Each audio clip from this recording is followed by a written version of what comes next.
of stuff, I think that'd be dope. Ronda Rousey, sometimes it still stings me a little bit that I'm not recognized as the greatest, even when I know I am. Full capacity. I don't know if you guys remember Ronda Rousey's run in the UFC. Ronda Rousey had a sick run. She was like stealing everybody's arms, armbar left, right. No woman's arm was safe, and she was like finishing fights in like 30 seconds. I don't think anyone could ever beat me, but I just.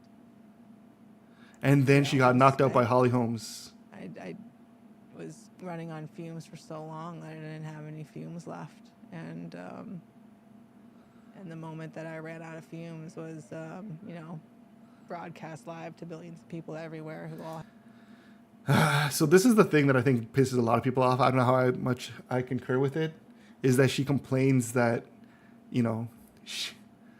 she wasn't at her best for Holly Holmes, but dude, everyone knew her going into that Holly Holmes fight, that she was gonna get outboxed because she had no striking, and she's like, they try to bump up her striking and they pump it up in like the promos and stuff, but everyone knew that her striking was ass. I had their own assumptions about it, and none of them are right.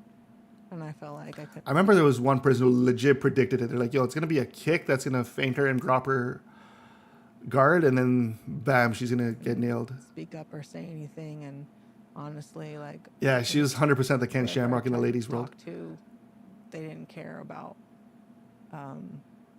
helping me communicate what I was trying to communicate. They just cared about getting as many clicks as possible, so I couldn't trust anyone to speak through. So I feel like this book was the only way that I could really. Oh shit, she released the book? Communicate everything that I'm gonna check out the book for sure. Years, because yeah, it was really tough. I think overall, she got, like, when you're early on, like like you said with the Ken Shamrock and stuff, and you're really good with the submissions, or you have one style that no one has figured out. Eventually, everyone catches up. And I think she was great for as long as she was, but I think everyone figured out the plan. That's ever existed. And I had to realize that only people that are truly great can recognize greatness. I wanted to be so great that even an idiot couldn't. That's a Mike Tyson line, eh? I like Nate Diaz. Nate Diaz is one of my favorite fighters too. This is one of the greatest lines ever. That's ever existed. And I had to realize that only people that are truly great can recognize greatness. I wanted to be so great that even an idiot couldn't deny it. Yo, that's a very Mike Tyson-esque delivery of that line. I wanted to be so great that not even an idiot could deny it. Dude, she was great. I don't take anything away from her greatness.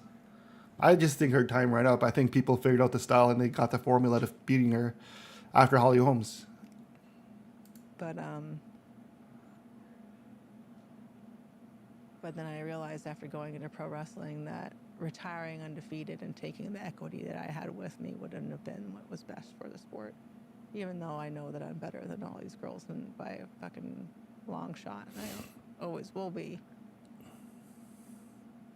Taking my equity away from me. So part of me, that sounds bitter. Everybody knows that would actually tarnish my legacy. It wouldn't make everybody take the women after me seriously. And so it had to happen for. She is right, though. If she left undefeated and walked away, everyone after that would be like, but could they be Ronda? Could they be Ronda? When you lose, everyone's like, oh, we seen Ronda get beat. And then we saw Holly get beat. So that does kind of like, you're just like a wave in the sand. It fades away. The betterment of the sport. I agree with that. But, no, Brock was not insane. I hated Brock. I hated what Brock did for the UFC. I'm not recognized as the greatest ever when I know I am. But my mom said all the time, really quick, you got this picture here, that she didn't care if everybody knew she was the best in the world. She only cared. Brock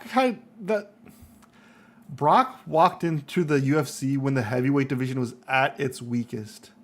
Frank Mir, Randy Couture were your top champs. And that's not going to take away from Frank Mir. I love Frank Mir. But, like, what that division became a little bit later, like, that was the weakest heavyweight division. Has been in a long time. If Brock fought Fedor, I'd be, like, convinced of something if he beat Fedor at that time. And obviously Fedor didn't fight him, but I refuse to give Brock too much respect in what he did. Like, Randy Couture is not a true heavyweight. Just because Randy Couture won at heavyweight doesn't make him, he fought fast. He just friggin', I don't know. I didn't really respect Brock. If, like, the Canes, the Junior DeSantoses, and all the guys that came up in that division later, I just don't see Brock having that resume that makes me go, oh shit, he's amazing. Yeah, he fought Frank Mir. He beat Frank Mir. Frank Mir isn't going to go down as like one of the greatest heavyweights of all time. It's just, I don't know. And I'm not trying to hate on Frank Mir, man. Don't get me wrong. I love Frank Mir. Anywho, that's enough of that.